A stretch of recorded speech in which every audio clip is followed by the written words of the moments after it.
Muy buenos días a todos, a todas.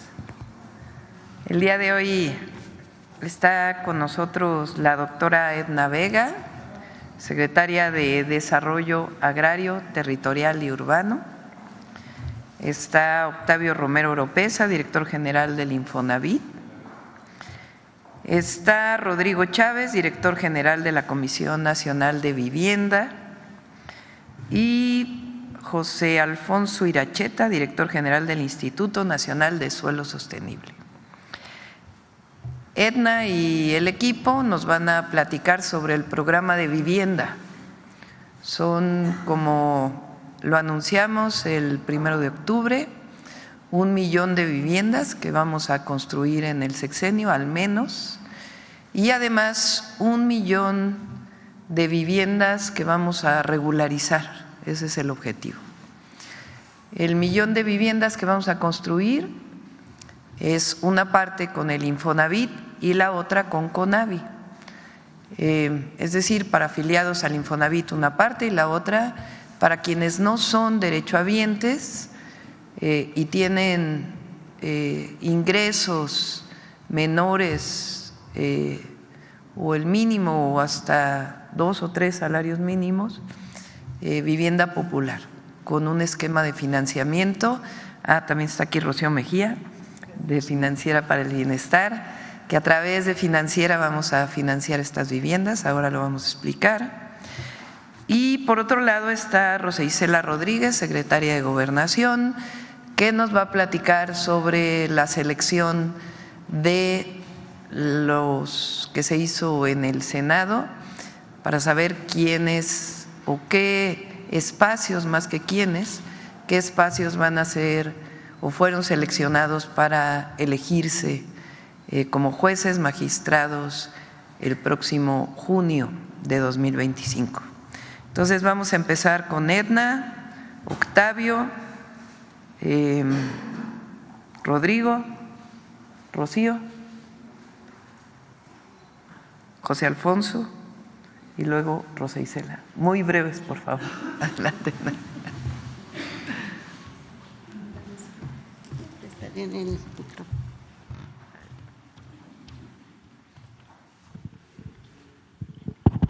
Con su permiso, Presidenta, muy buenos días a todas y todos. Con el gran gusto de presentar uno de los programas prioritarios del Gobierno de México, encabezado por la doctora Claudia Sheinbaum. Pues este programa ya tenemos en el proceso de elaboración un buen rato con los lineamientos que nos ha dado la Presidenta. ¿En qué consiste? Partimos primero de un diagnóstico que se ha realizado ya desde hace varios años por parte de la propia Comisión Nacional de Vivienda. Si recuerdan, en alguna de las sesiones anteriores hablamos de que durante el periodo pasado, con el licenciado Andrés Manuel López Obrador, se logró abatir el rezago habitacional en 1.5 millones. Actualmente, con este gran avance, la situación actual es esta: 8.9 millones de vivienda en situación de rezago habitacional, que se refiere básicamente a las condiciones de los materiales, de los servicios con los que cuenta la vivienda, y así se cataloga.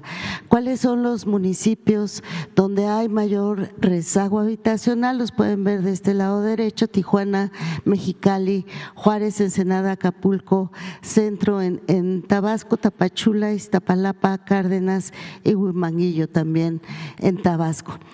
Tiene que ver también con condiciones de riesgo. Y por otro lado tenemos lo que se denomina las necesidades de vivienda por crecimiento de la población, y se refiere a que para 2025 2.8 millones de viviendas se requieren por este crecimiento poblacional, y para 2030 será de 6.6 millones de viviendas nuevas. Entonces, sobre esta base les pido observar el plano. ¿Dónde están entonces estas necesidades? Pues justamente en la zona sur-sureste y hacia el norte es donde se encuentran las mayores necesidades y condiciones de rezago. En la que sigue, entonces, es la propuesta. que corresponde justamente a la atención que vimos en el plano anterior, y es 1 millón de viviendas nuevas. Esto hace la diferencia respecto al periodo anterior, que una buena parte se dirigió a otro tipo de intervenciones en la vivienda.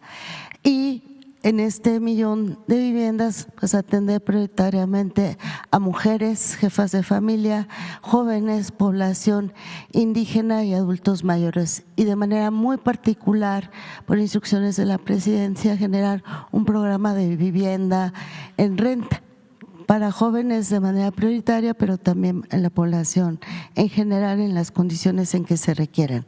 Además del 1 millón de viviendas nuevas, tenemos 450,000 mejoramientos y ampliaciones de vivienda. Con todo esto, y a través de lo que vamos a explicar más adelante, se calcula una inversión superior a los 600,000 millones de pesos. Adicionalmente, un programa de escrituración de viviendas, como lo acaba de mencionar la presidenta, con 1 millón de escrituras. ¿Cómo se distribuirán las viviendas nuevas? Aquí lo podemos ver en la región sur. 350,000 viviendas nuevas, en la región centro 239,400, en la zona centro-norte 228,800 y la región norte 206,800. Con ello se crearán más de 6 millones de empleos directos y más de 9 millones de empleos indirectos. Adicionalmente a todo este planteamiento estarán las acciones de vivienda nueva de Foviste y seguramente de la Sociedad Hipotecaria Federal, que falta incorporar a este programa. Adelante, por favor. ¿Cuáles son las características que buscamos en este programa de vivienda nueva? Primero, la atención a la población más vulnerable de este país, la atención al rezago habitacional, la atención al incremento demográfico, la atención muy particular también en las zonas de riesgo. Hay muchas necesidades a lo largo y ancho del país de familias que requieren ser reubicadas por su condición de riesgo y también por el efecto de cambio climático que ya estamos enfrentando de manera importante. A la población indígena, a los municipios donde hay altos índices de inseguridad, mejorando el entorno también se tiene un impacto positivo para ello, y esta necesidad de vivienda que deriva de los proyectos prioritarios del Gobierno de México, como son los trenes, y para mejoramientos y ampliaciones en zonas de mayor marginalidad o marginación. Adelante, por favor. También buscamos cumplir con los 7 conceptos de la vivienda adecuada que señala Naciones Unidas, que tienen que ver con los 7 componentes de ubicación adecuada, contar con servicios, tener una habitabilidad adecuada. Todo esto que ustedes ven aquí tiene que ver con este concepto del derecho a la vivienda que señala Naciones Unidas, sin condiciones de riesgo, con servicios básicos, cercana a equipamiento, que no se vuelvan a construir conjuntos alejados de las ciudades y sin transporte. Por eso, cerca de las vialidades primarias y secundarias, áreas verdes, espacios recreativos y acordes a este concepto también de Naciones Unidas de la adecuación cultural. Adelante, creo que ahí termina. Y para 2025 ya muy particular, ya muy avanzado el programa con todos los requerimientos y en coordinación con gobernadoras y gobernadores. También 165,000 viviendas nuevas, más 100,000 mejoramientos en la zona oriente de la zona metropolitana del Valle de México y 120,000 escrituras. Esta es la meta para 2025. Adelante, adelante, por favor. Ahora presentaremos por parte del ingeniero Octavio Romero. Con su permiso, Presidenta, muy buenos días a todas y a todos. Si me permite.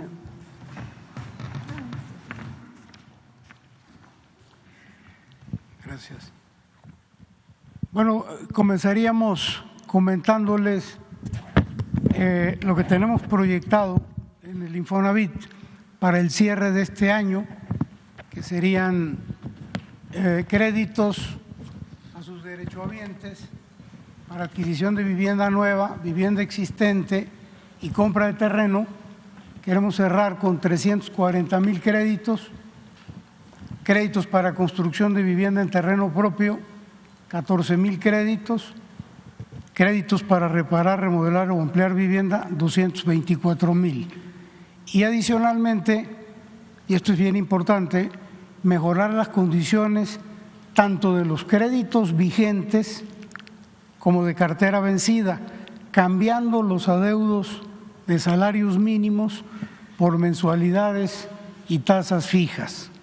Esto es como pensamos cerrar el 2024. Ahora bien, ¿qué vamos a hacer en los 6 años adicionalmente a las acciones actuales?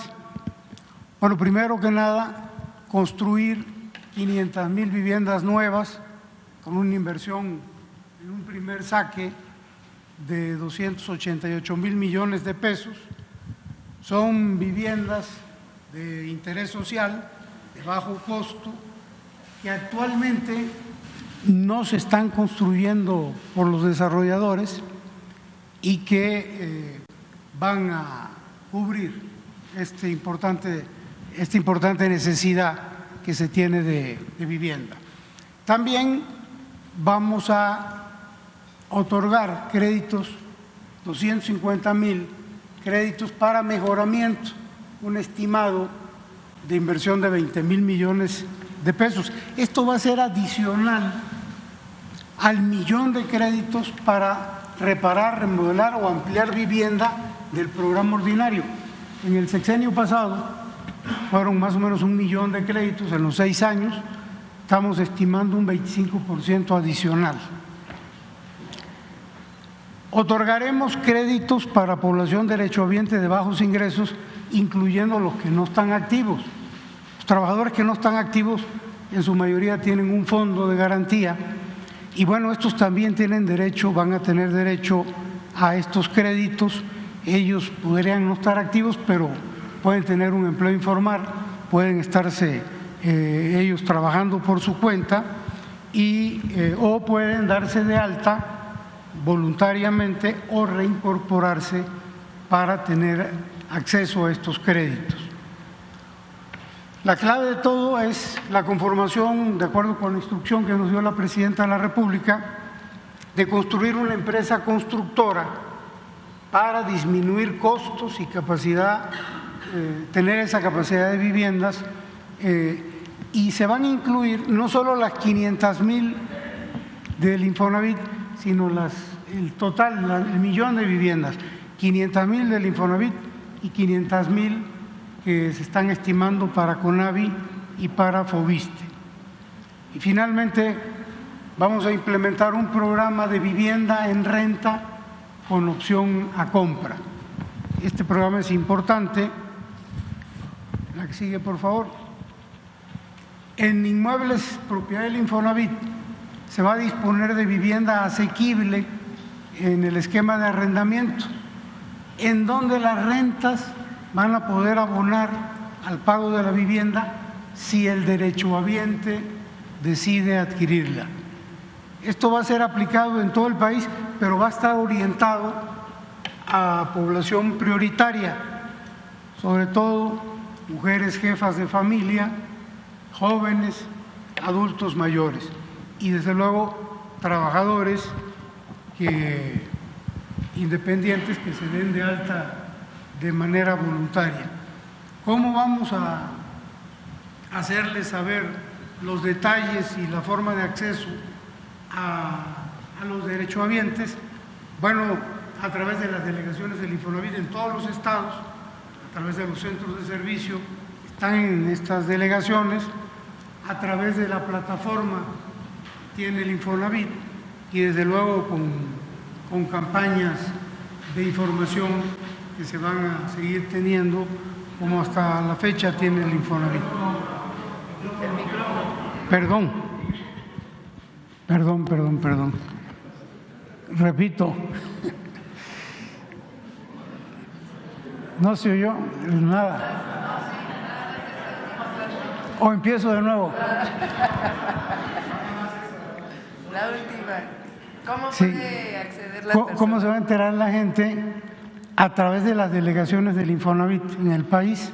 Hay centros de servicio, tenemos 32 en el país, en cada o más, y a través de las plataformas del Infonavit, las digitales, y a través de campañas de comunicación les vamos a estar haciendo saber cuáles son los detalles y los requisitos para este programa que nos instruyó la Presidenta de la República.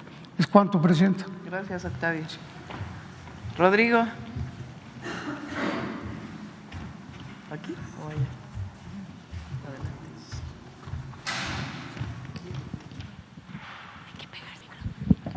Buenos días a todas y a todos, con su permiso, Presidenta. En el caso de CONAVI, ¿qué vamos a hacer en los próximos 6 años? Vamos a construir 500,000 viviendas nuevas con una inversión de 285,000 millones de pesos y vamos a mejorar 300,000 viviendas con 15,000 millones de pesos.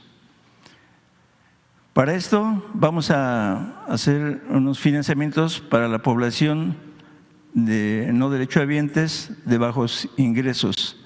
Se construirán viviendas adecuadas con todos los servicios hasta 60 metros cuadrados, es decir, con 3 recámaras y todos los servicios. Habrá financiamientos subsidiados de una tasa de interés del 0%, es decir, no tendrá intereses y se realizará un estudio socioeconómico que determine la capacidad de pago del beneficiario. Se pagará una mensualidad asequible que no rebase el 30% de los ingresos del beneficiario por un periodo de hasta 30 años. ¿Cómo se ingresará? Se realizará un censo casa por casa y se abrirán unas solicitudes a través de los servidores de la Nación. La que sigue. De estas 500,000 acciones de viviendas, se impulsará un programa de vivienda en renta para jóvenes. Se construirán 100,000 viviendas para los jóvenes que tengan una edad entre 18 y 30 años. Se construirán unidades habitacionales cercanos a los centros educativos y zonas industriales. Los departamentos tendrán todos los servicios y habrá un prototipo adecuado para las y los jóvenes. La temporalidad de renta es de 5 años y podría ampliarse hasta 2 años más. Una renta asequible que no rebase el 30% de las y los jóvenes trabajadores, y para los y las jóvenes estudiantes se realizará un estudio socioeconómico que determine su capacidad de pago. Es cuanto, Presidenta. Muchas gracias. Gracias, buenos días. Adelante,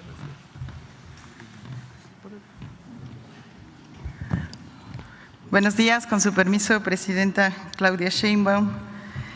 Financiera para el Bienestar, como saben ustedes, Telecomunicaciones de México, antes Telecom, será el vehículo financiero para apoyar este gran programa de vivienda.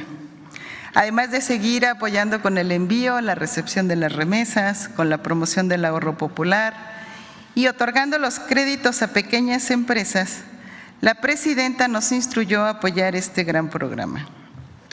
La Secretaría de Desarrollo Agrario, Territorial y Urbano, a través de la CONAVI, nos canalizará el padrón de personas beneficiarias, asimismo nos canalizarán los recursos para que nosotras hagamos la dispersión a través de Financiera para el Bienestar.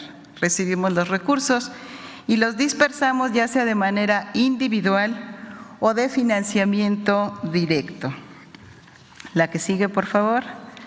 La Financiera para el Bienestar también apoyará en los 2 temas, tanto de recuperación como de la revolvencia del recurso, principalmente para las personas no derechohabientes con financiamiento. Pueden acudir las personas beneficiarias directamente a nuestras 1,700 sucursales en todo el país. Ahí llevarán sus documentaciones, hacer los trámites y ahí mismo podrán hacer sus pagos. Nos firman los documentos y las cartas compromisos de reembolso. Algo muy importante es que utilizaremos el fideicomiso de esta Financiera para el Bienestar para recibir los reembolsos, guardarlos en un cajón específico para asignarlos a nuevos créditos de vivienda.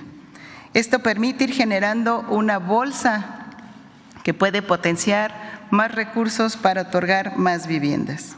Contamos con un área especializada en crédito y también en revolvencia. Es cuanto, señora presidenta.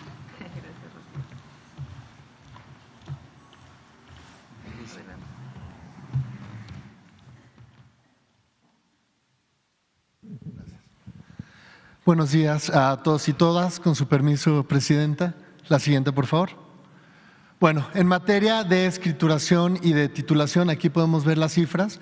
Inicio comentando, de acuerdo a datos del censo, algo así como 3.2 millones de lotes de viviendas en nuestro país no tienen escritura y la idea es avanzar una tercera parte, que es un logro sin precedentes en la historia de nuestro país. Al final del sexenio se tendrán por parte del INSUS, del Instituto Nacional del Suelo Sustentable, 700,000 escrituras y se colaborará con las demás dependencias, sobre todo con el FOBISTE y el Infonavit, para lograr el 1,000,000 de escrituras que estamos aspirando a tener.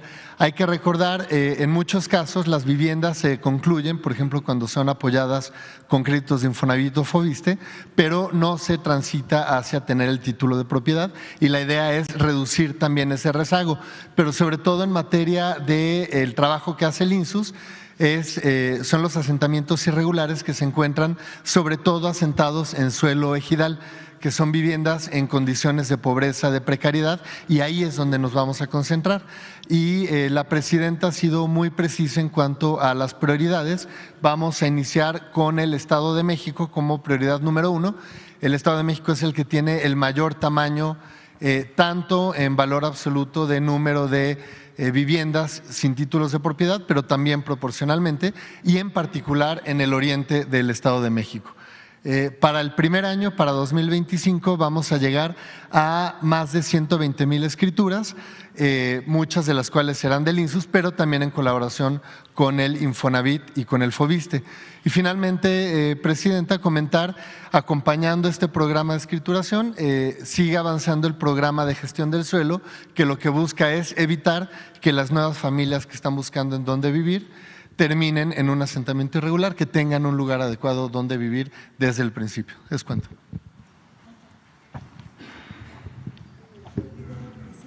Hay un video, a ver el video. Como parte de los 100 compromisos que hizo la presidenta Claudia Sheinbaum para el segundo piso de la Cuarta Transformación, en el Gobierno de México realizaremos el programa de vivienda y regularización, que consiste en construir 1,000,000 de viviendas, mejorar y ampliar más de 450,000 viviendas en zonas prioritarias y regularizar a través de la entrega de 1,000,000 de escrituras. Con estas acciones reduciremos el rezago habitacional, atenderemos la necesidad de vivienda y otorgaremos certeza jurídica a las personas que más lo necesitan en todo el país. Para el programa de 1,000,000 de viviendas, construiremos 500,000 viviendas para personas que no cuentan con seguridad social y otras 500,000 para personas derechohabientes. Estas viviendas estarán ubicadas en zonas cercanas a servicios de salud, educación, cultura, centros de trabajo, comercios y vialidades tanto primarias como secundarias. Contarán con servicios básicos como agua, drenaje, energía eléctrica, áreas verdes y espacios deportivos para garantizar la calidad de vida de las personas. Parte de las viviendas nuevas se destinará a renta social, mientras que otras podrán alquilarse con opción a compra. Su construcción permitirá generar 6.1 millones de empleos directos y 9.2 millones de empleos indirectos. El programa de construcción y escrituración se enfocará a atender principalmente a personas de bajos ingresos que vivan en zonas marginadas.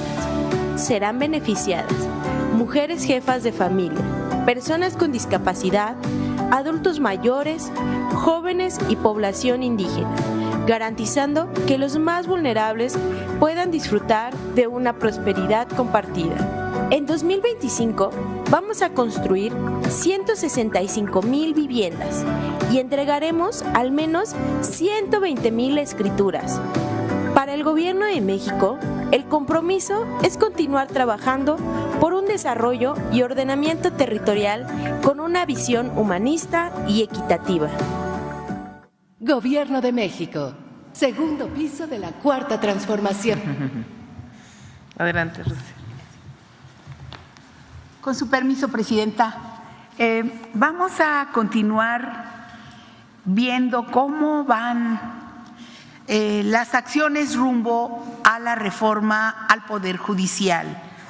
El día de hoy tenemos en dónde exactamente estamos con los tiempos sobre lo que ordenó la reforma constitucional aprobada el 15 de septiembre. Ordenó que el Poder Judicial elija a sus integrantes mediante una votación ciudadana.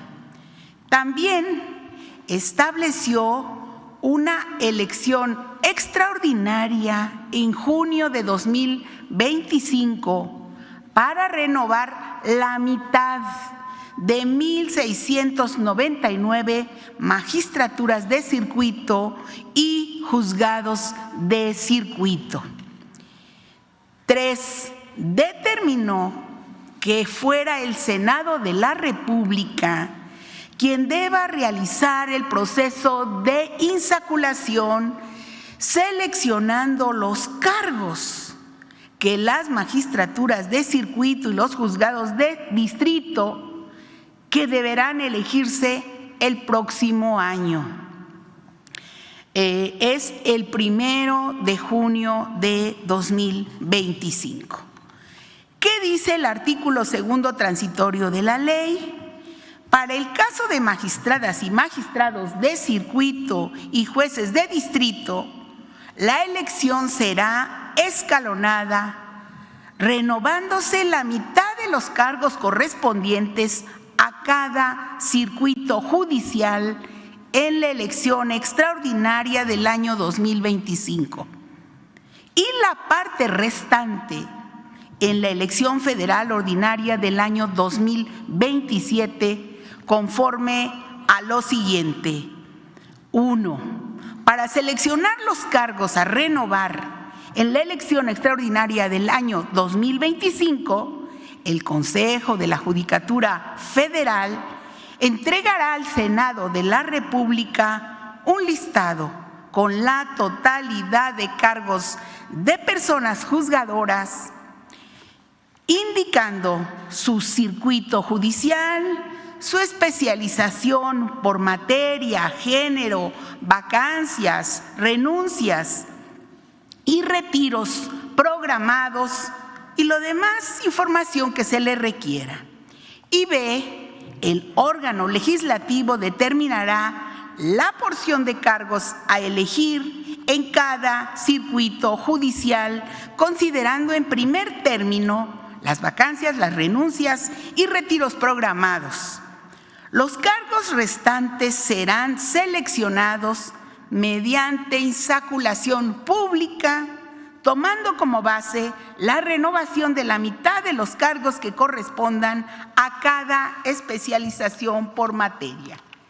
Y bien, ¿qué pasó el sábado? En el sábado 12 de octubre, el Senado sesionó por más de 7 horas y llevó a cabo la insaculación para determinar cargos de magistrados de circuito y jueces de distrito que se elegirán en 2025 y 2027. Para ello se acordó que serán 850 cargos judiciales, los que se elegirán por voto popular en la elección extraordinaria del 1 de junio de 2025. ¿Cuántas magistraturas fueron? 464. ¿Cuántos juzgados federales? 386. Para obtener este resultado, ¿qué hizo el Senado? Hizo 4 pasos. 1, dividió en números pares e impares las listas de cargos remitidas por el Consejo de la Judicatura Federal con base en el número consecutivo asignado por el propio Poder Judicial. Otro paso es que del total de 711 puestos surgieron por insaculación 350 tribunales y 361 juzgados de distrito. Además, se tomaron en cuenta 114 espacios vacantes, renuncias y o retiros programados de magistrados, así como de 25 jueces de distrito que fueron integrados de manera directa. Hay que aclarar que en ambos casos, magistraturas y juzgados, las listas que resultaron seleccionadas mediante una urna fueron las de números impares. 4. Se hizo un nuevo sorteo finalmente para ajustar la lista seleccionada exactamente a la mitad de todas las plazas de magistraturas y juzgados. Hay que aclarar que en el caso de los elegidos en la tómbola, fueron completamente al azar. Se garantizó la imparcialidad, así como el respeto en todo momento a los derechos humanos de las y los juzgadores. Asimismo, y con un enfoque de perspectiva de género, se decidió no incluir 8 plazas de juzgadoras que tienen condición de maternidad. Aquí enseguida nos pusieron los senadores cómo van y cómo es que tenemos que seguir los pasos, los días, la cronología de cómo vienen, qué va a pasar enseguida en este año 2024. Para el 16 de octubre, el Senado de la República, de acuerdo a la ley, debe emitir la convocatoria general para que los poderes de la Unión integren los comités de evaluación. Esto tendrá que ocurrir el próximo miércoles, ¿verdad? El 16 de octubre. El 31 de octubre se dará la instalación de los comités de evaluación. Para el 4 de noviembre se publicará la convocatoria para quienes busquen participar en el proceso extraordinario de elecciones del Poder Judicial el 1 de junio de 2025. Para el 24 de noviembre, la inscripción de las y los aspirantes que deseen participar en el proceso de elección. El 15 de diciembre próximo, los comités de evaluación verificarán la documentación presentada por las y los aspirantes. Así que antes del 15 de diciembre deben de estar aprobados los cambios a las leyes secundarias por parte del Congreso Federal. ¿Qué va a pasar en 2025? Algunos de los pasos. Para el 31 de enero, los comités de evaluación seleccionarán a los finalistas que consideren idóneos. Para el 5 de febrero se realizará la insaculación para depurar la lista de los aspirantes para obtener 3 candidaturas por cada cargo para ministro, magistrado electoral y magistrado del Tribunal de Disciplina Judicial. Y asimismo se obtendrán 2 candidaturas por cada cargo de juez de distrito y magistrado de circuito. Para el 12 de febrero, una vez aprobadas las listas de candidatas y candidatos, el Senado las enviará al Instituto Nacional Electoral. Antes del 15 de marzo, los congresos estatales deberán aprobar cambios a sus leyes locales para adoptar la reforma judicial. Del 30 de marzo al 28 de mayo será el periodo de campañas de las candidaturas. Así, recordar, subrayar que será el 1 de junio de 2025 las elecciones, esto es el primer domingo de junio, y después de la jornada electoral, el Instituto Nacional Electoral realizará los cómputos de la elección, publicará los resultados de la elección, dará las constancias de mayoría a las personas que resulten vencedoras, declarará la validez de la elección y para antes del 28 de agosto deberán estar resueltas las impugnaciones tramitadas ante el INE y el Tribunal Electoral del Poder Judicial de la Federación. Y pues el 1 de septiembre las y los juzgadores electos protestarán su cargo en el Senado de la República. Es un repaso a cómo vienen los tiempos de acuerdo a la Constitución, de acuerdo a la ley. Eso sería, señora presidenta. Muchas gracias. Bueno, muy rápido. El programa de vivienda, 1 millón de viviendas, una parte para quienes son afiliados Infonavit, otra parte de vivienda popular a través de la CONAVI. Ya cuándo pueden registrarse, etcétera, lo vamos a ir informando también aquí en la mañanera. Segundo, el fin de semana lo que se hizo es importante, es la tómbola para saber quién o la selección al azar, para saber qué cargos van a estar sujetos a elección en el 2025. Esto es importante porque hubo ahí en las redes quien dijo que ya se estaban seleccionando a los jueces. No. La mitad va a ser la elección en la mitad del 2025. En el 2025 la mitad de los puestos van a ser elegidos. Y la otra parte en el 2027. ¿Cuáles son los jueces, magistrados que van a entrar al proceso de elección? Pues es lo que se decidió este fin de semana. ¿Cómo? Las vacantes, es decir, los que no están ocupados, y además en un proceso de selección al azar, cuáles son los cargos que van a ser ocupados. Eso es lo que ocurrió el fin de semana y sigue el proceso para la elección de jueces, magistrados y ministros y ministras de la Suprema Corte de Justicia de la Nación.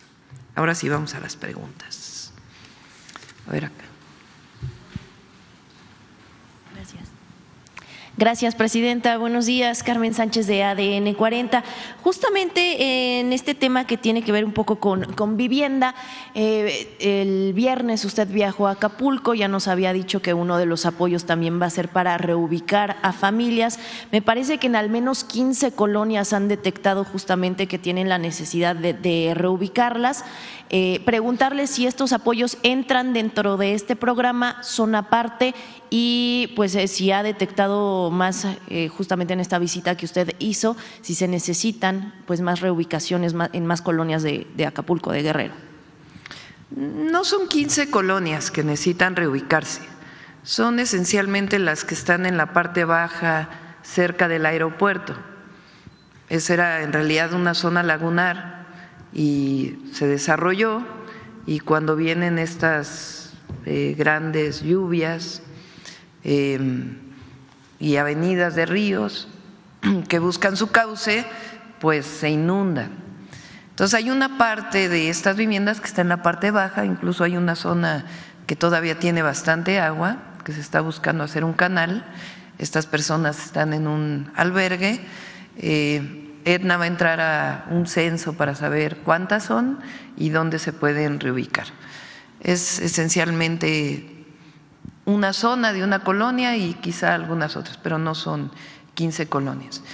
Va muy avanzada la fase de emergencia, está por terminar, que es lo que faltaría tanto para Acapulco, para otras zonas, acabar de abrir todos los caminos, y en el caso de Acapulco hay una planta de bombeo de agua potable en donde ya se repararon las bombas, pero hay una fuga de agua en un ducto, en una tubería, y se está arreglando esta fuga de agua que vino también producto del huracán. Entonces, esto es lo único que falta, digamos, para la emergencia, pero prácticamente se está regresando ya a la escuela y ahora empieza pues todo el proceso de reconstrucción. Esta misma semana se entregan los apoyos para limpieza. La vez pasada con Otis se entregaron a todas las viviendas de Acapulco, en este caso a todos los que viven en viviendas de colonias que fueron afectadas, y después a partir del censo quienes requieren reconstrucción, quienes requieren enseres, etcétera, etcétera. Es Acapulco, es Coyuca y son otros municipios que también resultaron afectados. Y en otros dos temas, justamente el que tiene que ver con el proceso que se llevó a cabo este fin de semana, la JUFET justamente pues hizo un comunicado en el que pues bueno expresa su más enérgica protesta, así dice, en contra de los actos realizados en el Senado durante este fin de semana. Saber su opinión, doctora. Y en otro tema que tiene que ver con seguridad, la semana pasada en Puebla se registró un linchamiento, el viernes otro intento de linchamiento en Cholula, me parece en San Andrés Cholula. Justamente ya presentó este plan nacional de seguridad. Si tiene algún punto específico para prevenir que pues los pobladores hagan justicia por su propia mano. Esos dos temas, por favor. ¿Qué es la JUFED? Judicatura Federal. No. La Asociación de Jueces. Que por cierto ya decidieron regresar a trabajar. Un aplauso. Ya, es bueno que ya desquiten sus salarios. Fíjense, a ver, ¿por qué no protestan por esto? Con todo y paro, hubo sabadazo. ¿Qué quiere decir sabadazo? Estas liberaciones que hacen de viernes a sábado, donde supuestamente no están en funciones. Liberaron a una mujer señalada como, con todas las pruebas, porque nos tocó cuando estuvimos en la Ciudad de México, a la Fiscalía de la Ciudad de México, como presunta autora intelectual del asesinato de 2 ciudadanos israelíes en la Plaza Arts. En julio de 2019 fue puesta en libertad el viernes 11 de octubre.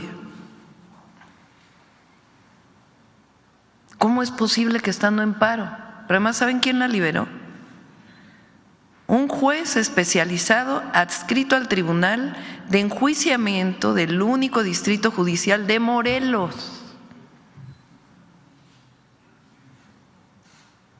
O sea, ¿cómo? ¿Qué tiene que ver Morelos? Estas son las razones por las cuales hay reforma al Poder Judicial. Porque ahora parece que que el Poder Judicial es perfecto. Corrupción, nepotismo, liberaciones de criminales, donde hay pruebas. Repito, este caso nos tocó cuando fui jefa de gobierno. Entonces, ¿qué es lo que se está haciendo? Un proceso para elegir a jueces, magistrados, ministros y ministras de la Suprema Corte de Justicia de la Nación. Entonces, repito, este fin de semana que hubo una selección de cuáles son los jueces que van a ser electos, a partir de aquellos lugares que están vacantes y de una selección al azar. Como explicó Rosa Isela, viene un proceso en donde nosotros, como Ejecutivo, vamos a determinar una comisión de mujeres y hombres honestos, abogados, abogadas reconocidas, que van a seleccionar. Igual lo hace el Congreso, igual lo hace el Poder Judicial, la Corte. Se nombra este comité, viene una convocatoria se inscriben, quienes quieren participar, tienen una serie de requisitos, promedios, cartas de recomendación, ensayos.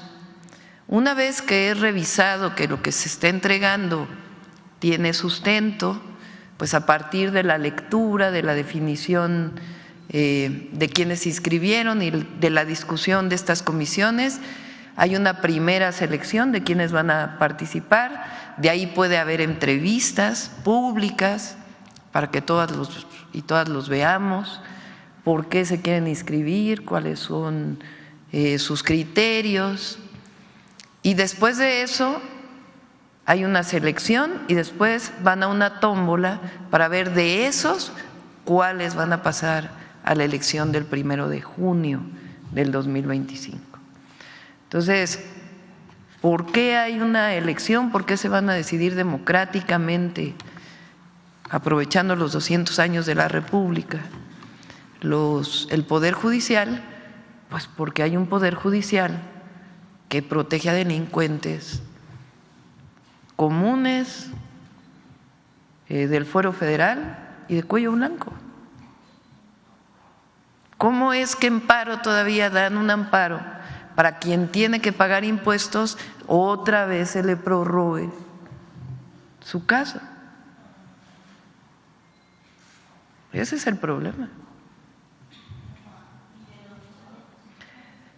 Hay comunicación con el secretario de Seguridad Ciudadana y los secretarios estatales, pues para evitar estos casos.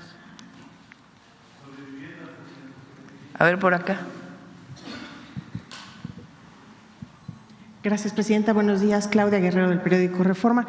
Quisiera preguntarle si su gobierno tiene detectado este modus operandi del crimen organizado que se ha presentado en algunas zonas aduanales, que en presunta colusión con funcionarios de aduanas, las organizaciones criminales cobran una especie de impuesto adicional o una extorsión a los importadores. Si lo tienen detectado este fenómeno y cómo podría combatirse este problema.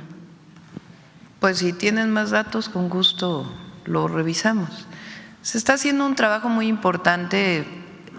Con el presidente López Obrador se avanzó mucho, tanto en aduanas como en puertos, y se sigue trabajando conjuntamente. ¿Cuál es la manera de saber o cómo podemos saber que disminuyó la corrupción? Porque aumentaron los ingresos tributarios o de derechos. Aumentaron con el presidente Andrés Manuel López Obrador alrededor de 250,000 millones de pesos. Y ahora tenemos una estrategia para que sigan aumentando. Si disminuye la corrupción, pues evidentemente ese recurso se va a donde se tiene que pagar, que es a la hacienda pública. Pero si hay algún caso en particular, pues lo revisamos. Hasta el momento no lo tenían detectado como un modus operandi en esas aduanas. Pues hay que revisar el caso en particular que presentas aquí y con gusto lo revisamos. De todas maneras, se está trabajando en muchos ámbitos, en el caso de la seguridad, en inteligencia e investigación y finalmente en carpetas de investigación que lleven a detenciones. Gracias, presidenta. Y la otra es que quería preguntarle su expectativa sobre la reunión de mañana, sobre el diálogo de alto nivel con los empresarios de Estados Unidos. ¿Cuál es el mensaje que su gobierno dará a estos inversionistas? ¿Qué expectativas tiene del encuentro? ¿Cómo se llevará a cabo? Si gustan, platicamos de eso mañana. Mañana viene Marcelo Ebrard, secretario de Economía, para platicarles en qué consiste este diálogo, el interés que hay de inversionistas, particularmente de Estados Unidos, en México.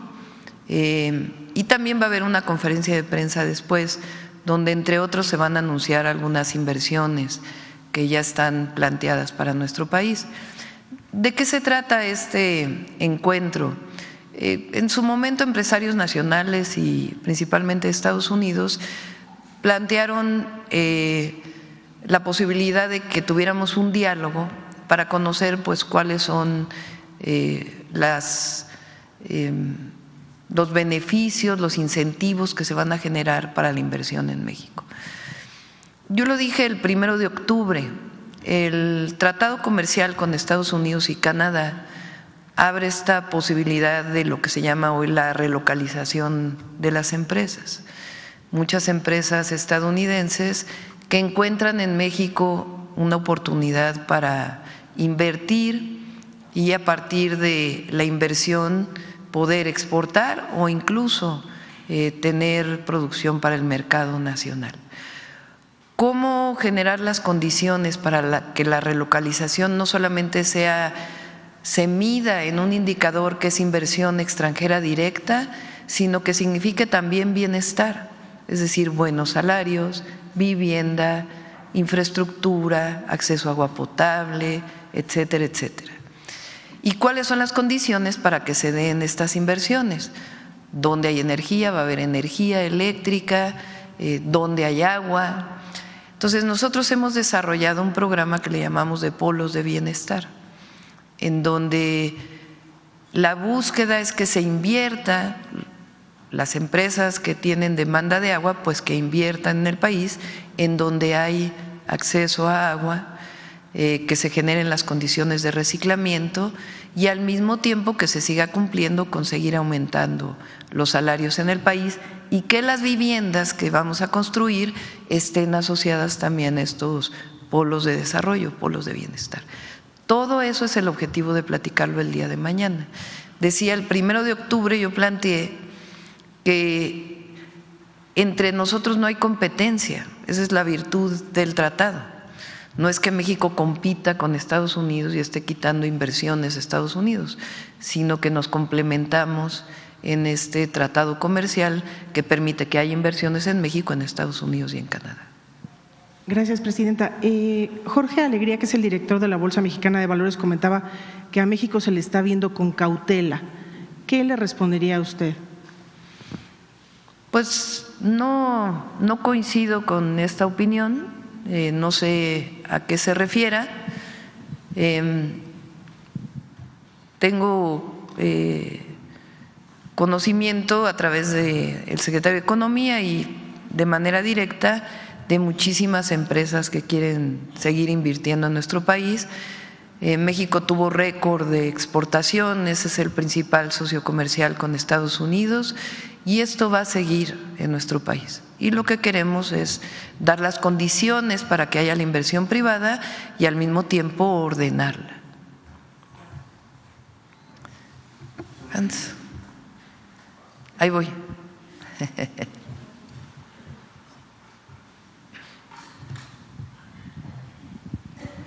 Buenos días, presidente. ¿Escucha? Buenos días, presidenta. Hans Salazar, de Noticiero en Redes. A propósito del tema de la vivienda, que bueno, pues son muy ilustrativos los datos que se prevén, que se proyectan en toda esta planeación. Aquí también se ha expuesto en algún momento el tema de la vivienda para migrantes. Hay muchos migrantes que expresan que quisieran regresar a México y que incluso en algunos casos abandonaron sus cuentas o dejaron sus cuentas del IMSS, de alguna prestación social formal y bueno, a veces preguntan sobre esto y para poder participar, para poder ser incluidos en estos programas que bien se han comentado aquí y que bueno, son de diversos lugares del país. Efectivamente, por ejemplo, Financiera para el Bienestar pues tiene un contacto a través de sus propias funciones para las remesas, para todo este tipo, incluso preguntan mucho cómo es que podemos ahorrar. Bueno, Financiera para el Bienestar, que es parte de la información que se ha proveído, que es a través de abrir una cuenta, una tarjeta, incluso el envío de las remesas, etcétera, y preguntar si estos mecanismos pudieran servir precisamente para poder abrir, no sé si un programa o dentro de estos programas incluir a los migrantes. Y dentro también en el tema de la vivienda, bueno, ya se ha comentado el tema de Acapulco. Por ejemplo, presidenta, pues hay lugares como en Chalco, el Estado de México, que usted estuvo, bueno, en esa, pero la parte suroriente, que está Chalco, donde se han asentado muchas viviendas, pues es un problema a largo plazo que se puede solucionar a corto, mediano, pero después a largo plazo vuelve a ser la problemática. Yo había leído a algún experto en el tema de Chalco, por ejemplo, y que las colonias que se han inundado ahora con pues en pasadas épocas en estas épocas de lluvia, en pasadas semanas, decían que ahí iba a ser imposible el tema estructural, por ejemplo, se tenía que ser el tema estructural porque iba a ser muy complicado, por ejemplo, el aumento para sacar el agua, el tema del drenaje.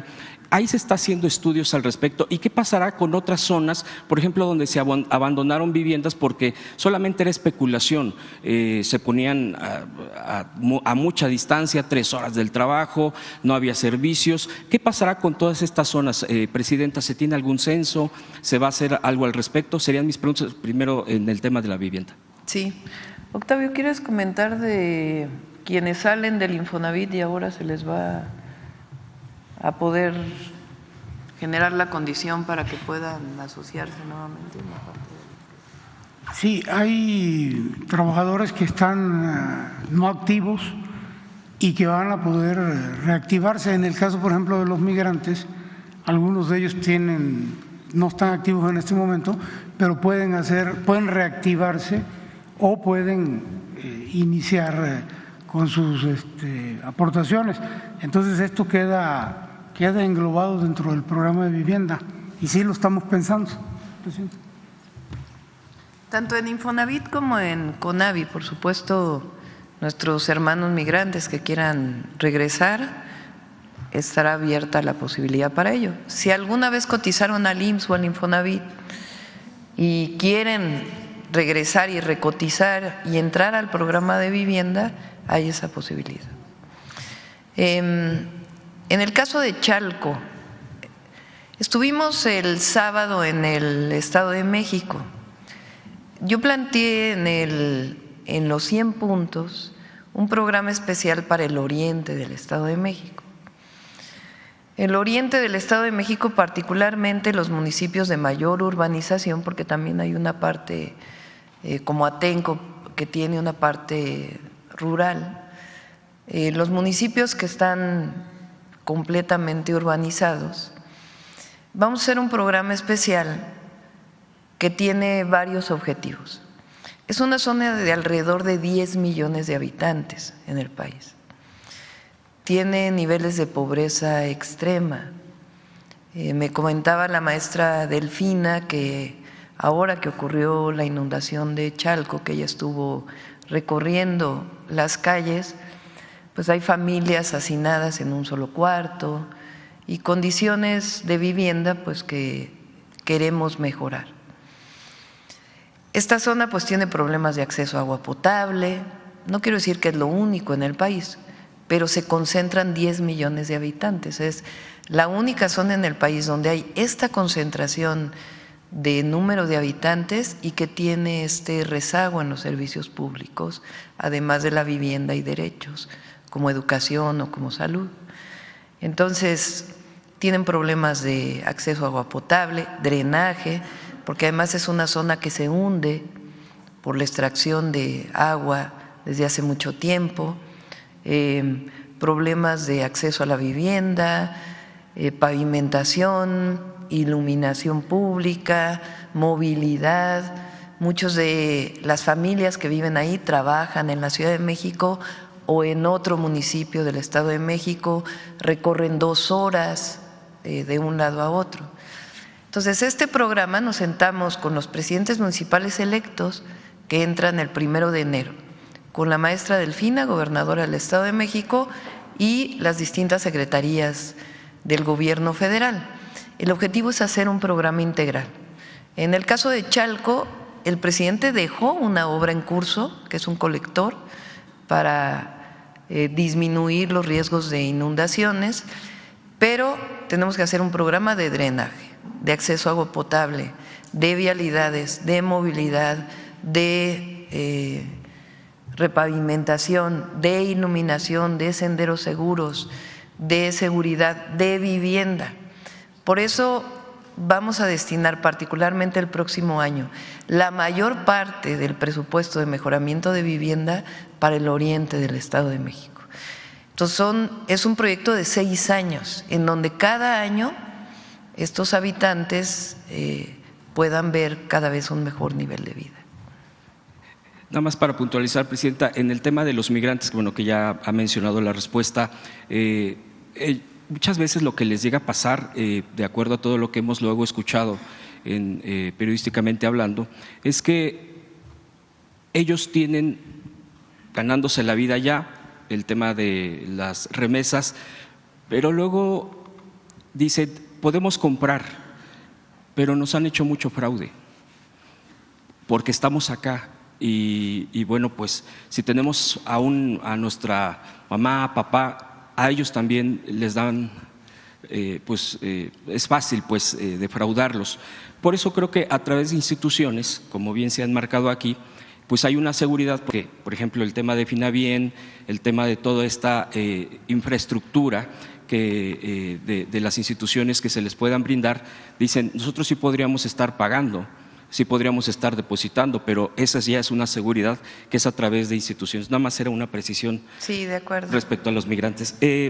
Mi segunda pregunta, Presidenta, usted ha mencionado aquí, de hecho ya han preguntado compañeros, compañeras mías, respecto al tema de laboral. Es toda una problemática porque en varios casos pues se ha arrastrado, o las plataformas que usted ya ha comentado, las aplicaciones, la falta de seguridad social para quienes laboran ahí, etcétera. Es muchas aristas en torno a la problemática muchas veces que se tiene. Y otra de esas, que esa es la que le quiero preguntar en este entorno y en este contexto, es a la gente que tiene edades entre 40 y 60 años. Me sorprende mucho porque sí nos comentan muchísimo en la calle respecto a este tipo de situaciones con las empresas, pues porque dicen nosotros pues queremos laborar, pero ya no nos aceptan. Y donde aceptan está muy precario, o no hay seguridad, o son marginados en muchos sentidos, porque como no hay una regulación, dicen bueno, en todos lados te rechazan, pues aquí hay esto, y si quieres, obviamente en detrimento de derechos laborales mínimos, dignos para la gente. Entonces dicen, bueno, yo estoy de acuerdo que la pensión universal, todo esto que ha apoyado enormemente, pero hay gente que dice, pero yo quiero trabajar, y bueno, pues ahí preguntarle si en todo este contexto que se pueda estar asumiendo como reformas, como cambios, en este contexto del segundo piso de la Cuarta Transformación, se pudiera estar contemplando medidas, obviamente desde la Secretaría del Trabajo, desde la propia ley, para que pudiera ser ayudada a toda esta gente, que es un buen universo en torno al tema laboral. Y si me permite una última pregunta. Sí. Vamos a invitar al secretario del Trabajo. Vamos a presentar una iniciativa de ley para apoyar a las y los trabajadores de aplicaciones telefónicas. Muchas personas que no encuentran un trabajo formal, a partir del crecimiento de la entrega de comida a domicilio o productos a domicilio, se contratan a través de aplicaciones telefónicas. La mayoría de estas aplicaciones son extranjeras. ¿Cómo hacen para no contratar formalmente a los repartidores, las repartidoras? Los contratan como socios de la empresa. En realidad no son socios porque tampoco hay reparto de utilidades. Entonces los hacen socios y tienen un ingreso básico, después a través de la propina que da quien recibe el producto. Muchos de ellos están en la mayoría de las ciudades del país, ciudades medias, ciudades grandes, reparten en motocicleta, algunos en automóvil, algunos en bicicleta, otros incluso caminando, y también tienen muchos problemas de accidentes de trabajo. Entonces el objetivo es que tengan seguridad social y que se regule esta forma de contratación para beneficio de las y los trabajadores. Se estuvo trabajando desde hace tiempo ya, tanto con los repartidores, repartidoras, con los trabajadores, como con algunas plataformas. Esta propuesta de ley la vamos a presentar este mismo mes Entonces va a venir el secretario del Trabajo para presentarla. Y por otro lado, en efecto, hay otros dos, digamos, sectores muy importantes. Uno es el de trabajadores y trabajadoras de la limpieza, principalmente mujeres, que son contratadas a partir de empresas. Se contrata a la empresa y la empresa provee el servicio. Y también tienen condiciones laborales precarias, ganan el salario mínimo, la mayoría de ellas, porque son mujeres, la gran mayoría, también hay varones, también hay hombres, pero no tienen, por ejemplo, horarios de comida o algunas circunstancias que incluso en toda la campaña me estuvieron manifestando. Entonces también ahí vamos a entrar a un proceso de mejora de las condiciones laborales por ley. Y la otra es mujeres, hombres en efecto de 40, 60 años o mayores que no tienen tanto acceso al empleo. En los tres casos tenemos las propuestas y le voy a pedir a Marat que venga para presentarlo. La otra que preguntaste y es importante, durante el periodo principalmente de Fox y Calderón, Infonavit se dedicó a construir viviendas alejadas de los centros urbanos, que muchas de ellas están abandonadas. Se habla incluso de 600,000 viviendas abandonadas, o incluso algunas que han sido ocupadas por quienes no son los dueños originales y que ya viven en estos lugares. Y Octavio tiene la tarea de hacer un programa para poder resolver esta problemática. A diferencia de entonces, que en realidad era un programa para las inmobiliarias, era un programa de desarrollo inmobiliario, en donde quienes se beneficiaron fueron empresas inmobiliarias que incluso algunas de ellas quebraron, porque no estaba planteado en términos del derecho a la vivienda, no estaba planteado construir viviendas a través de desarrolladores inmobiliarios, también con mucha corrupción y especulación. Entonces, hay que dar una solución a esas viviendas, a esas 600,000 viviendas. Lo vamos a presentar porque Edna, Octavio están trabajando sobre ello, pero este programa es completamente distinto. Si se fijan, estamos pensando en terrenos donde se construyan las unidades habitacionales cercanos a los lugares de trabajo, donde haya servicios, donde haya acceso a transporte público, y el objetivo es dar vivienda, generar vivienda para quien más lo necesita.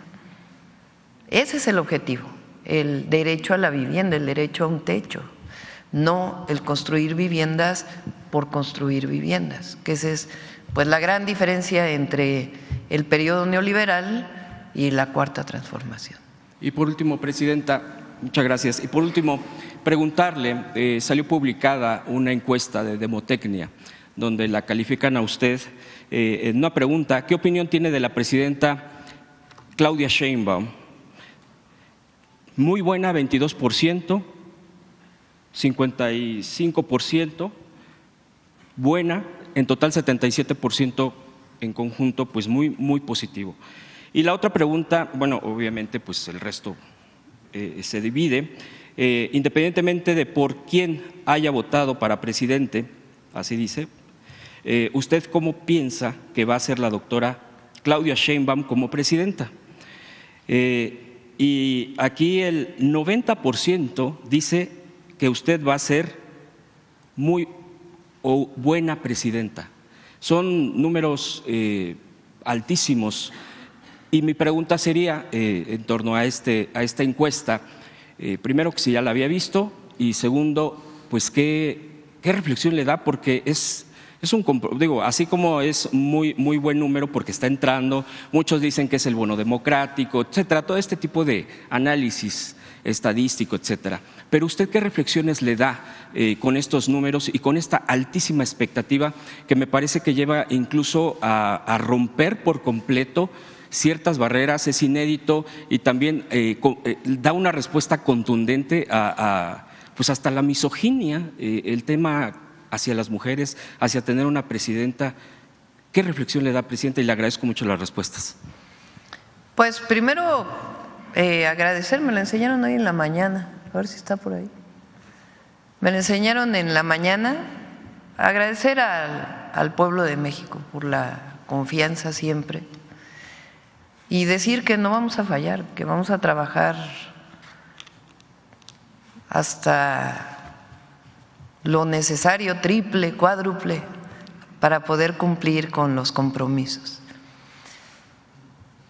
Segundo, el pueblo de México está contento con la Cuarta Transformación. Eso es algo que nuestros adversarios no han podido entender. Siguen, bueno, Calderón sale con un tuit diciendo que, reivindicando que él sí combatió al narco, cuando dentro de 2 días van a dictarle sentencia a su secretario de Seguridad por colusión con el narco. Bueno, a ver, explíquenme eso. Lo menos pues es cinismo, ¿no? La verdad. Pero como él, ahí está los mismos pues de siempre que criticaban al presidente López Obrador, pues son los críticos de ahora. Y el problema es que no han entendido que el país cambió,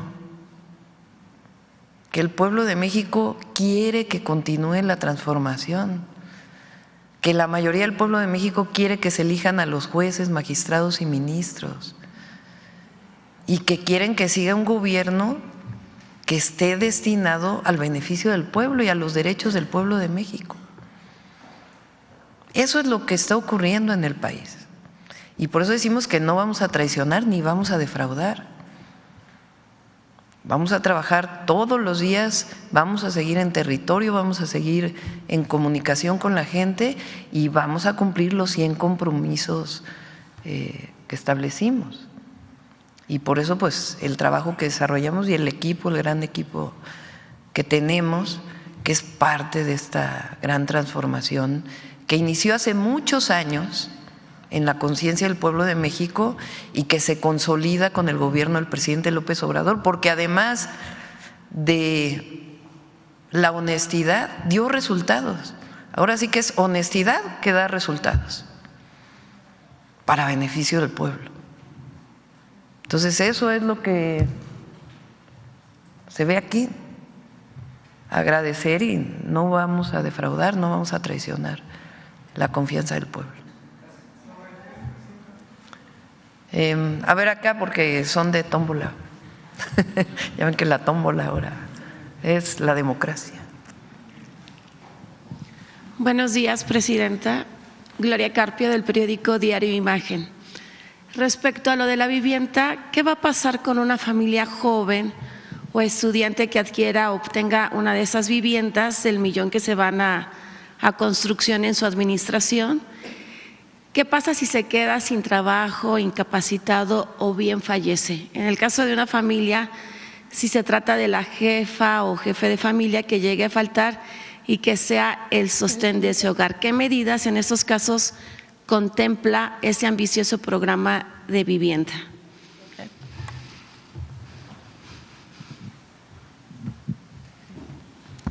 Evidentemente habrá reglas de operación de los distintos programas. Estamos en el diseño del programa de vivienda en renta para jóvenes. Al considerar que es la población más vulnerable de este país, la que más requiere estos apoyos, comentaba el director de CONAVI, Rodrigo Chávez, primero a quienes se da el financiamiento, 0 tasa de interés a 20 años, donde no puede rebasar el pago 30% de su ingreso. Para renta tendrá que diseñarse otro esquema. Hemos dado muchísimos créditos y subsidios en la Ciudad de México, donde se ha demostrado que la población más vulnerable es la que mejor paga, y solo en condiciones excepcionales como fue el COVID.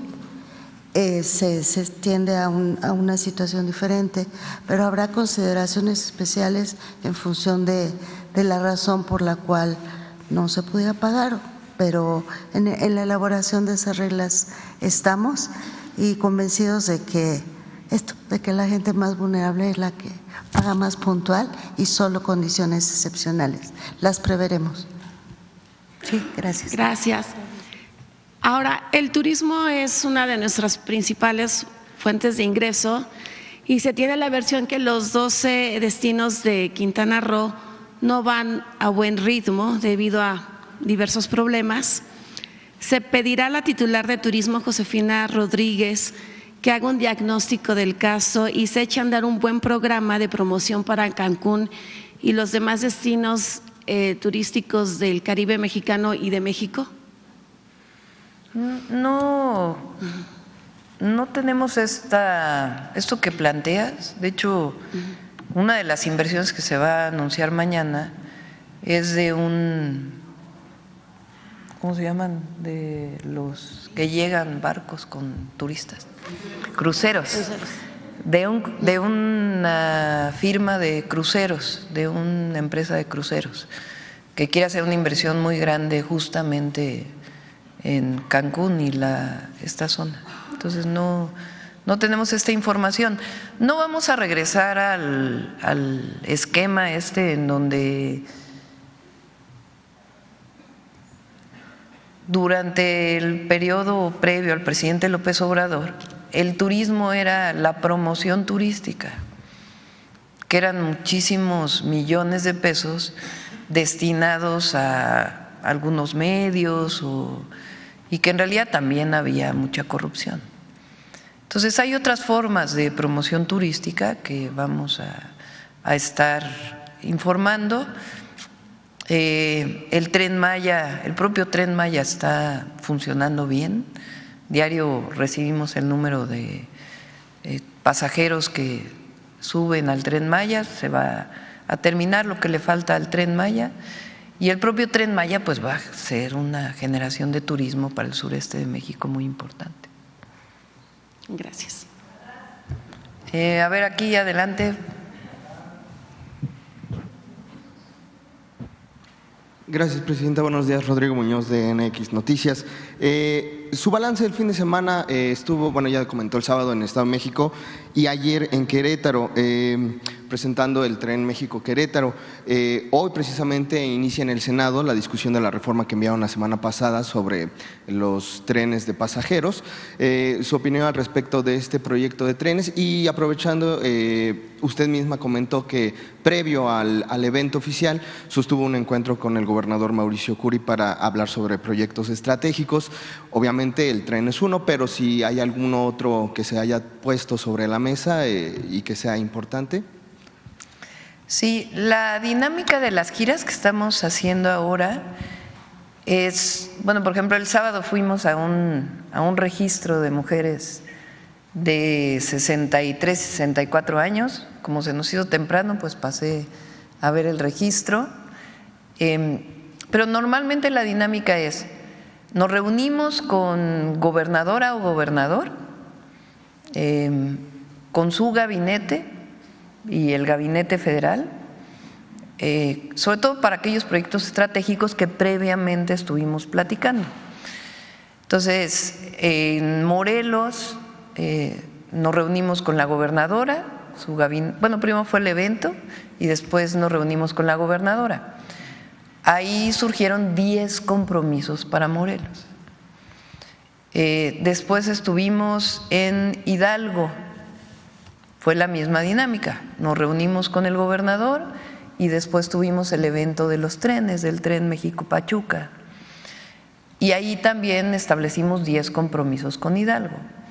Ahora estuvimos en el Estado de México, va a haber más compromisos con el Estado de México, pero en particular a mí me interesa mucho el tema del oriente del Estado de México, porque hay un rezago muy grande.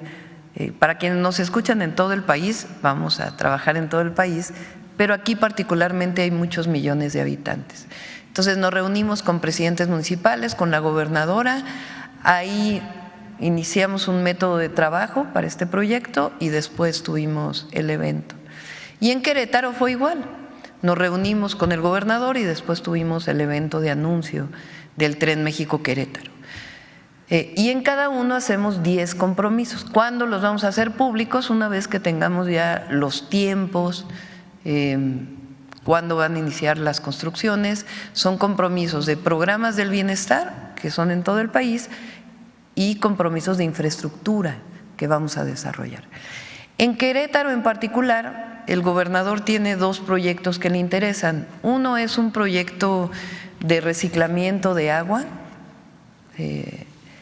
Querétaro pues es, particularmente la ciudad, ha crecido mucho, la zona metropolitana, y tiene problemas de abastecimiento de agua potable, que es un problema no de ahora, sino desde hace mucho tiempo. De hecho, el acueducto de la colonia pues tenía el objetivo de llevar agua de otro lado justamente a esta zona. Entonces él tiene un proyecto de reciclamiento de agua y por otro lado tiene un proyecto de inversión privada para generación, bueno, más bien para transmisión eléctrica en un esquema especial que no ha sido utilizado en México. Entonces fue el titular de la Conagua y la titular de Secretaría de Energía para revisar si es factible desarrollar estos proyectos y por supuesto la Secretaría de Gobernación le va a dar seguimiento. Entonces, esta es la dinámica. En el primer recorrido, después de ello, vamos a hacer públicos los 10 compromisos para cada entidad de la República, ya con montos, cuál es la inversión, cuándo vamos a iniciar los proyectos. Y ahora estamos informando tanto de los programas de bienestar nuevos, mujeres, becas y salud para adultos mayores, como de las obras que ya sabemos que se van a realizar, por ejemplo, el Tierra y Libertad en Morelos, el distribuidor vial que va a la universidad, eso ya sabemos que los vamos a desarrollar y se informaron, o en el caso del Tren México-Pachuca, que ya tenemos avance en el proyecto, o en el caso del Tren México-Querétaro. Y una última cuestión, hace unos días su gabinete de seguridad anunció que se iban directo a Sinaloa para sesionar allá, para trabajar allá. No sé si ya le compartieron, seguramente sí, algún balance previo de cómo encontraron la situación en el estado, ya que este fin de semana al parecer volvió a registrarse algunas ejecuciones, entonces no sé cuál sea el estatus que le han mantenido a usted informada a su gabinete de seguridad. Gracias. Sí, el objetivo de estas, tiene varios objetivos las visitas.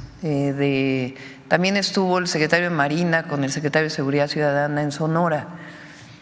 Las visitas tienen el objetivo de que, por ejemplo, el general secretario pueda revisar la forma en que está operando la Guardia Nacional. Incluso él se bajó a platicar con la gente, estuvo platicando con habitantes de Culiacán, con pequeños negocios, para conocer cuál es el sentimiento también de la ciudadanía. Pero el objetivo es revisar la operación de la Guardia y al mismo tiempo trabajar junto con los gobiernos de los estados, con las fiscalías estatales en los, gobiernos de los estados y las fiscalías, que la mayoría de los estados son autónomas, también con las fiscalías para ver los delitos del fuero común y los delitos federales, cómo puede haber una coordinación para las carpetas de investigación y las detenciones necesarias. Y al mismo tiempo entra la parte preventiva, junto con la Subsecretaría de Prevención del Delito.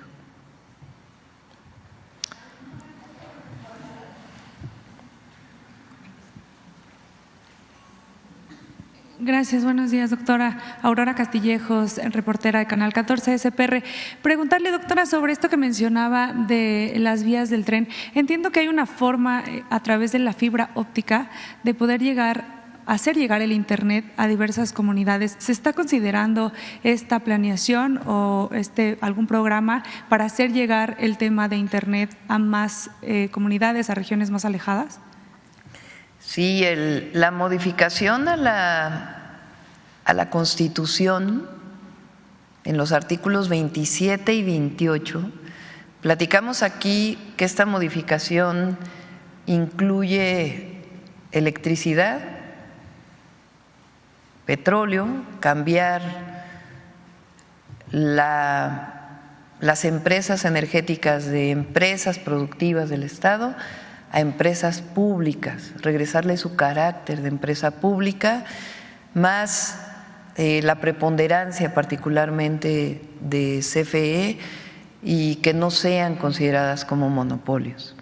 Pero también en esa reforma viene la posibilidad del Estado de proveer Internet, particularmente a las zonas más alejadas. Como está ahora tiene muchas limitaciones Comisión Federal de Electricidad para llevar el Internet para todos. Muchas veces tiene que ser la venta a través de una empresa, como en el caso de Altán, que fue la compra que hizo el presidente. Entonces, esta modificación también va a permitir que Comisión Federal de Electricidad lleve el Internet a los poblados más alejados. Es parte de la modificación de la Constitución y vamos a seguir con Internet para todos, con Comisión Federal de Electricidad. Ahí se queda Emiliano, es quien va a estar, Emiliano, ¿cómo se apellida Emiliano? Calderón, Emiliano Calderón, que llevaba el programa con el presidente, ahora él va a estar en CFE llevando este programa y vamos a invitarlo para que una vez que pase la reforma constitucional, que se explique cómo se va a facilitar llevar Internet gratuito o con un costo muy bajo a las comunidades que hoy no tienen acceso. Claro, doctora, una pregunta más. En las últimas horas, Secretaría de Hacienda recibió 2 premios por considerar un tema de innovación y transacción en el sector energético por la adquisición de las 13 centrales de Iberdrola. Si nos podría comentar al respecto. Sí, hace algunos meses hubo un primer reconocimiento, no sé si es el mismo y se hizo público ahora, por la manera en que se desarrolló el modelo financiero para la adquisición de las plantas de Iberdrola. Ahora que presentemos el presupuesto de egresos y la ley de ingresos, el paquete financiero y presupuestario para el próximo año, que tiene que entregarse a mediados de noviembre, lo vamos a presentar aquí, pues le vamos a pedir al secretario de Hacienda que también informe sobre ello y por qué es este reconocimiento.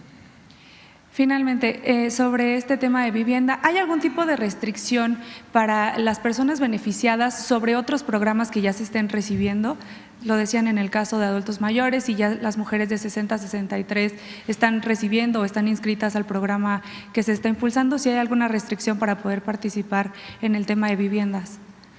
No, no va a haber restricción porque hoy pues los programas del bienestar le llegan casi a 30 millones de familias. Entonces, pues quedaría para las 5 millones que en realidad no lo requieren en general. Entonces, no va a haber problema en ese sentido. Gracias. A ver, la última aquí adelante y si nos da tiempo. Tenemos cápsula de… Buenos días, Presidenta. Óscar González, de Radio Relax 104.5 FM. Ya habíamos traído anteriormente aquí a la mañanera el tema de la construcción de un puente donde el licenciado Andrés López Obrador pues giró instrucciones de que se apoyara a la comunidad mixteca, esto es en el estado de Puebla. Querer saber si va a dar continuidad a esto. Ya fueron a medir, de hecho, el puente porque está construido únicamente de madera y cuando crece el río pues se lo lleva. Con gusto lo revisamos. Se va a hacer una carretera hacia la Mixteca. Exactamente. No sé si esté contemplado el puente ahí, pero si no, lo retomamos. Sí, Por otro lado, rápidamente, doctora, en su recorrido de trabajo al estado de Hidalgo, en Tizayuca, campesinos productores del Valle de Mezquital le entregaron en sus manos un escrito donde le hacen de su conocimiento del problema de reparto de agua de riego que no es justo ni equitativo. Este tema lo vienen arrastrando desde hace varios años. Ellos piden su valiosa intervención para dar solución a estas demandas. Piden también se acabe el monopolio de la misma por personas abusivas que solo ven sus propios intereses. Le preguntan a usted si es posible que en esta nueva administración federal sean atendidos por los titulares de Conagua y Gobernación.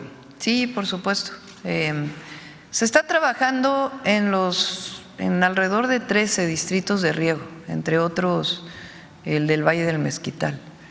El objetivo es sanear, en particular en el Valle del Mezquital, que todavía el Valle del Mezquital recibe desde hace decenas de años las aguas negras de la zona metropolitana del Valle de México. Una parte está saneada por la construcción de una planta de tratamiento que se hizo hace tiempo, y hay otra parte que no tiene saneamiento, y nuestro objetivo es en todo este programa de la zona metropolitana, incluido Hidalgo, entrar a un proceso de saneamiento. Y la otra es entrar a un proceso de riego eficiente que permita aumentar la productividad. Con ello están entrando en comunicación tanto con los responsables de los distritos de riego como con los agricultores, muchos de ellos ejidatarios, porque a veces se concentra, digamos, la relación entre gobierno y agricultores a través de los representantes del distrito de riego. Y en este caso en particular lo que quieren es que se abra para que más agricultores participen. Entonces sí lo vamos a hacer y a través de la Conagua. Creo que ya nos dio la hora. Si los apuntamos para que mañana…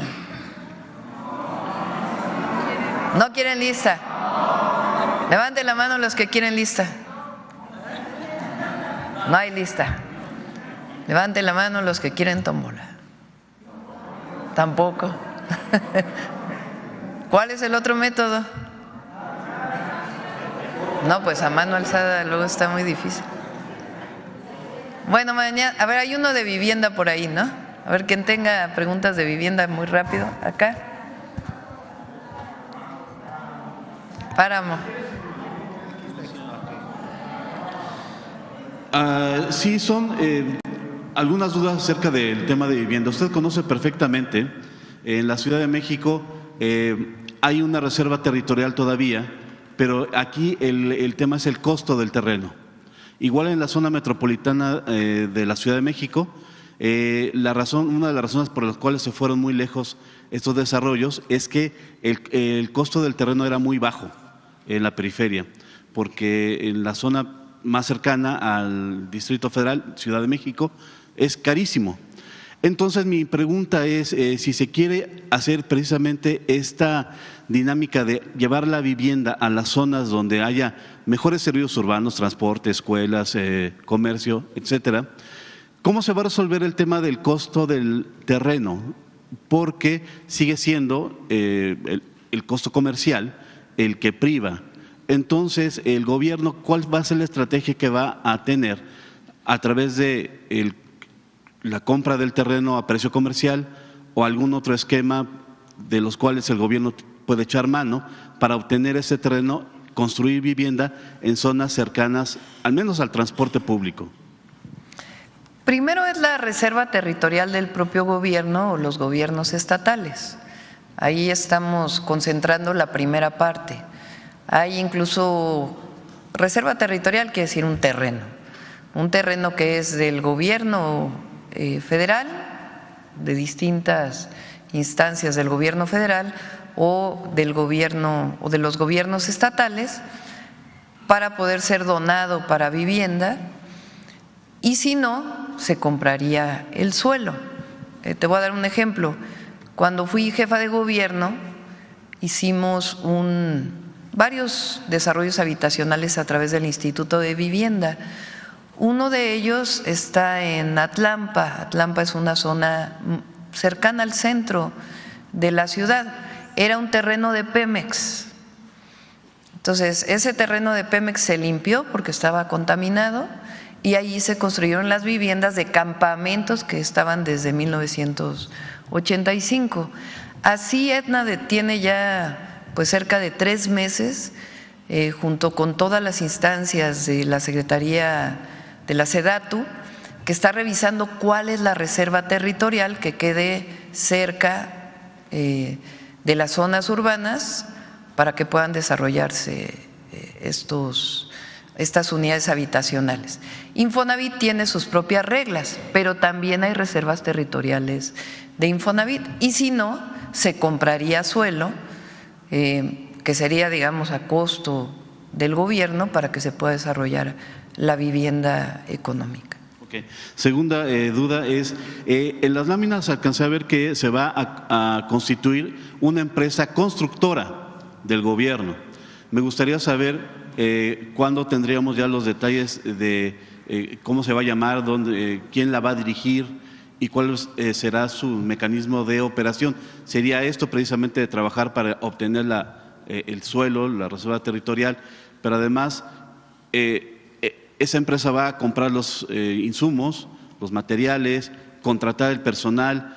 ¿Cómo sería el manejo de esta empresa que hasta donde yo recuerdo el Infonavit entrega créditos para que uno compre a través de una empresa constructora, pero es la primera ocasión que yo tengo idea de que el gobierno va a construir casas y cuál sería su presupuesto a futuro?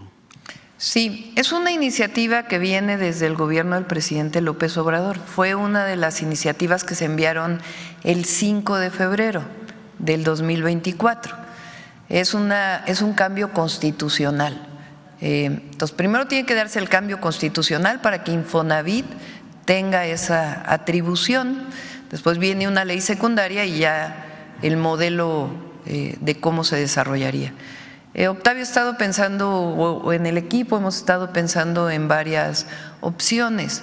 Una es la construcción total, es decir, formar la empresa constructora vinculada al Infonavit y que construya toda la vivienda. Otra es que adquiera los materiales, todo de manera transparente para que no haya ningún problema, que adquiera los materiales, cemento, varilla, etcétera, y que también puedan participar en la construcción, ya brindando los insumos, la materia prima desde el Infonavit. Y la otra es continuar con los procesos actuales, en donde se den créditos para la construcción de vivienda con desarrolladores inmobiliarios. En el caso de Conavi, que son las viviendas para todos aquellos que no tienen Infonavit, que son viviendas que, esto es importante, porque el modelo de la Conavi se les va a dar un crédito de 0% de interés a pagar en 20 años o 15 años y que no paguen más del 30% de sus ingresos. Y estamos pensando en familias de escasos recursos que también puedan tener acceso a la vivienda. En este caso, pueden también firmar convenios con la empresa del Infonavit que les permita acceder pues a estas facilidades. ¿Cómo lo vamos a hacer? Ya tenemos el modelo, ahora que pase la reforma constitucional y la ley secundaria, ya venimos aquí a la mañanera a explicarles con todo detalle cómo funciona esta empresa. Sí, y por último, con el tema de la reunión que tuvo el fin de semana. El objetivo es vivienda de bajo costo.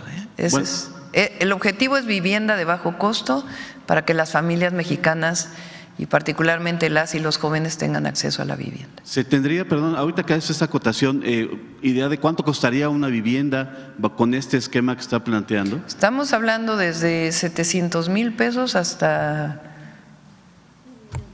1,200,000. O sea, sería, no sé, metros cuadrados. El objetivo es que 60 metros cuadrados, si son un poco menores, tendrían que ser para estudiantes, por ejemplo, las viviendas en renta pueden ser un poco más pequeñas. Estudios. Pero en general se busca que tengan lo mínimo indispensable. Y por último, ya comenté ahorita algunos detalles acerca de temas generales de la reunión que tuvo con alcaldes de la zona metropolitana del Estado de México. A mí lo que me interesa saber es qué se va a atacar primero, porque en la zona periférica de los municipios de la zona metropolitana literalmente falla todo, absolutamente todo. Si no es el pavimento, es el abasto de agua, es el drenaje, la recolección de basura, la vialidad, la movilidad, todo falla. ¿Qué se va a atacar primero, Presidenta? Porque son más de 20 municipios, son más de 10 millones de habitantes, es literalmente entrarle a urbanizar un país completo en términos estrictos. ¿Y qué se va a hacer primero? Mejorar las vialidades, el abasto de agua. Ese es justamente el proyecto integral que vamos a desarrollar. No vas a pavimentar en donde después vas a arreglar la distribución de agua potable. Tiene que entrar primero uno y después el otro. Y la idea es que se junten los fondos, o sea, que el municipio ponga una parte, que el Estado de México ponga otra parte y otra parte el Gobierno de México. ¿Sería un tercio cada uno o sería otro? Ya lo vamos a presentar, cómo estaría, porque hay municipios como Los Reyes La Paz que su presupuesto es muy pequeño. Hay municipios como Ecatepec que su presupuesto es mayor, porque en Los Reyes La Paz viven determinado número de habitantes y la distribución presupuestal está vinculada, o la fórmula tiene que ver con número de habitantes, o Ecatepec que tiene 1.8 millones de habitantes. Entonces no podría ser igual. Entonces por eso es el desarrollo del proyecto integral y ya lo vamos a ir presentando y es para los 6 años. ¿Y nos esperaríamos hasta que tomen posesión los alcaldes o se van a dar? Sí, a partir de enero, antes de los nuevos alcaldes. Algunos repitieron, otros son nuevos. Gracias. Bueno, ahora sí cerramos con vida saludable.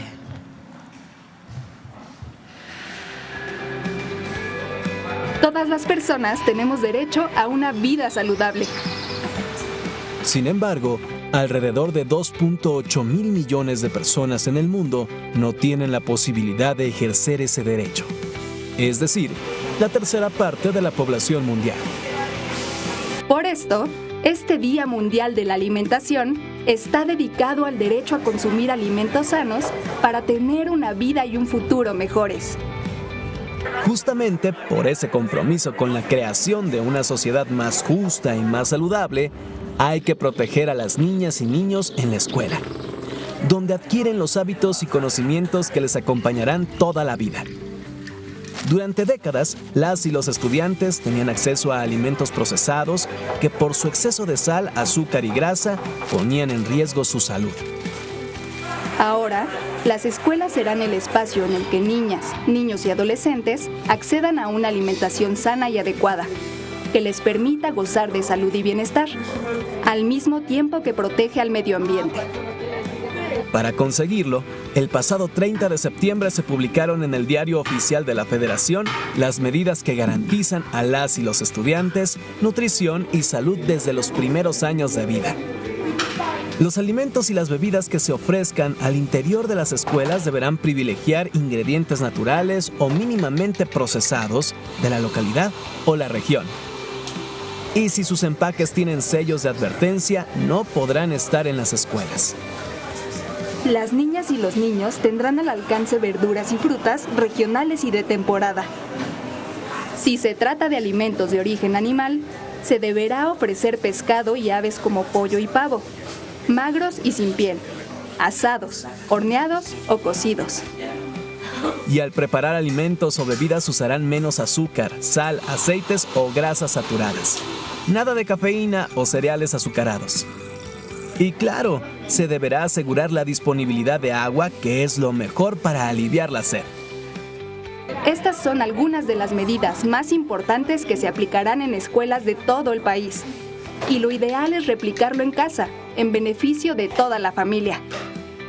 Porque la salud no es un privilegio, es nuestro derecho. Alimenta tu vida. Esta es la norma que salió publicada el 30 de septiembre. El próximo lunes vamos a hablar de ello. Son algunos meses que se determinaron para su aplicación y viene Mario Delgado y Salud para poder explicar cómo vamos a hacer realidad finalmente que las niñas y los niños en las escuelas no consuman alimentos procesados. Gracias a todos y a todas.